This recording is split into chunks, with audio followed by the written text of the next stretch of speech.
What's the most iconic moment in Avatar the Last Airbender? Was it Zuko's moment with Iroh, the culmination of his entire redemption arc? Or was it that scene with Aang and Katara dancing rebelliously behind enemy lines? You know, the one that made my stomach all squiggly as a preteen? Maybe it was Zuko and Aang surrounded by a spiral of blue and red fire from the original firebenders. Or maybe it was just a song shared from a father to his son to celebrate his birthday. There's a good chance that you enjoyed all of those scenes, and I still didn't list your favorite, because the answer to that question will vary from person to person. But pretty irrefutably, some of the best moments in all of Avatar happened in its finale. My name is Pei, and today we're going to be comparing two of the most iconic fights in Avatar's history.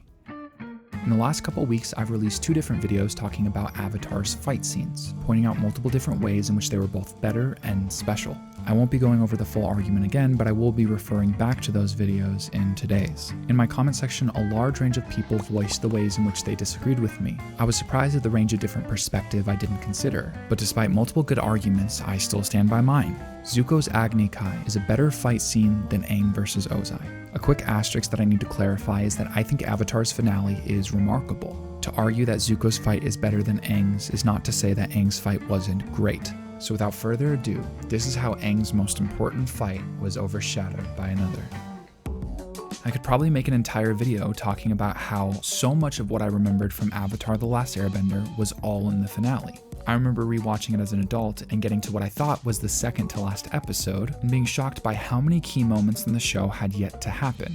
Part of this was because they combined all 4 of the last episodes, which make up the finale, into one when I was watching it. Those 4 episodes, by the way, were an hour and a half, essentially a movie. But the other part of it was that Avatar's finale is incredibly dense with high quality moments. To criticize any of it, to some degree, inherently means nitpicking, because this finale is one of the best I've ever seen, especially given the fact that I had high expectations for it. So let's jump in first with Aang versus Ozai. One of my criticisms in my previous video about Aang and Ozai's fight was Aang's Ball of Death. People in the comment section didn't like that. They thought Aang's Ball of Death was very cool, and honestly there were some pretty good arguments made. And I think I was wrong. Not because I changed my mind, but because whether or not you found it cool is a pretty subjective answer. So for me to criticize that, while I think it's valid as an opinion, doesn't hold much objective weight. I wanted cohesive use of all the different bending styles in clever and interesting ways. And someone made a great point, saying that Aang only had about a year to master all 4 elements, significantly less than any of the previous avatars.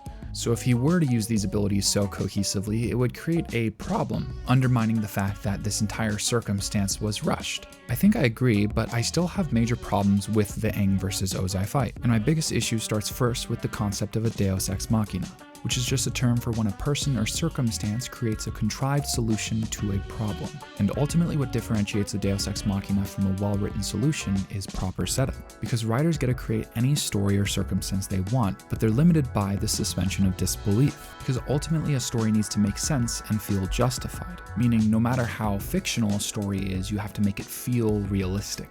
So how do you avoid a Deus Ex Machina and make things feel realistic? You need consistency within literary devices like world building and magic systems. Avatar's writers gave themselves a tool that essentially wrote them into a corner. While the Avatar state bailed them out of bad situations, it also created problems within the story. Because without proper restriction, overpowered abilities undermine conflict. And I believe there are 2 obvious restrictions that are often used to balance overpowered abilities: consequence or limitation.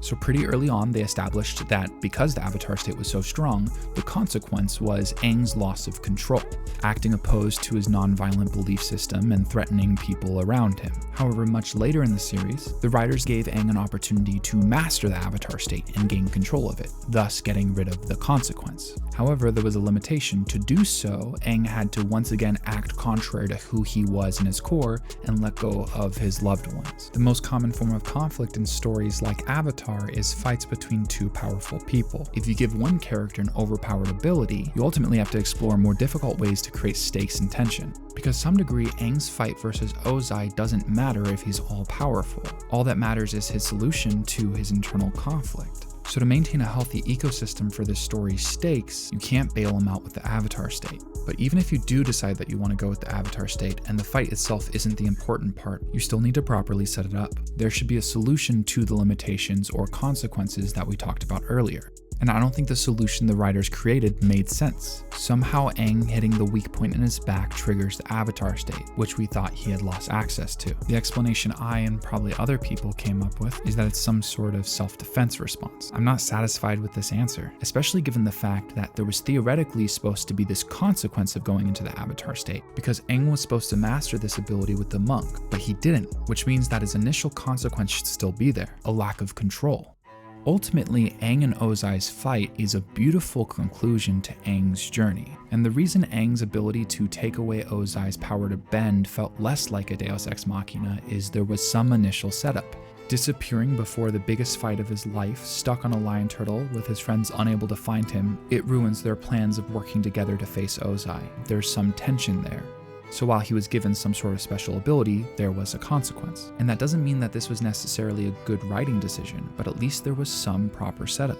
Because so much of Aang's story is about grappling with the responsibility he holds as the Avatar and managing his needs as an individual, whether or not that's his strong personal nonviolent beliefs or the predetermined responsibility that was given to him without choice. Because if we take away a big portion of the fight between Aang and Ozai, I do think the solution and ending is actually very well thought out. So much of the beginning of the fight is Aang running away, until eventually he's given an opportunity to counter the lightning Ozai shoots at him and kill him.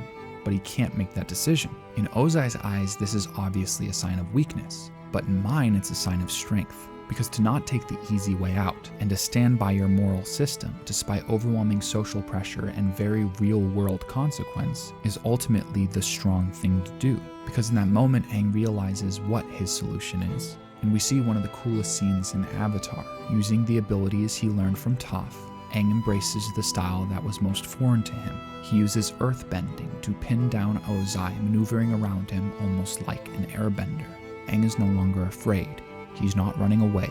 He's embracing the nature of his fighting style, using all the skills he's learned across the last year to overcome a powerful opponent. There's something so cool about it. And there's also even that little moment where he uses airbending to break Ozai's attempt at firebending from his mouth. It's an amazing finale, yet somehow for me, another fight in the same episode overshadowed it. Between a dishonored older sibling searching for meaning throughout his life and his prodigy younger sister he spent so much time chasing.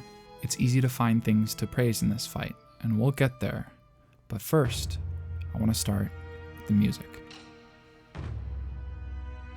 One of the most important part of making any animated product is sound, whether or not it's the Foley work, voice acting, or music. And normally, sound design is meant to work cohesively, utilizing all of its parts. But sometimes someone makes a decision to pull everything away.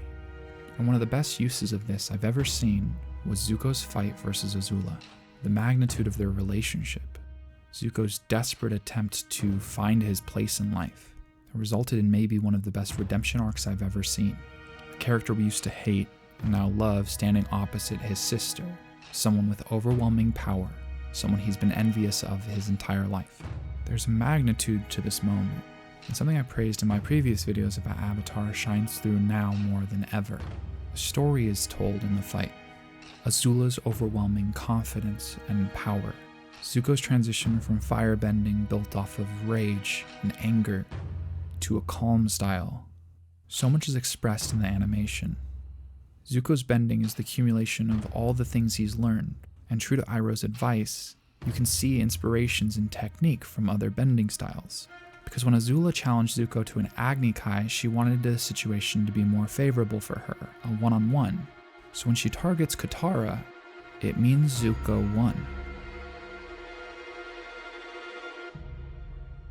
But this fight isn't just about Zuko versus Azula, because a reoccurring theme in this story is learning from other bending styles. Using this, Aang overcomes Ozai and Zuko beats Azula.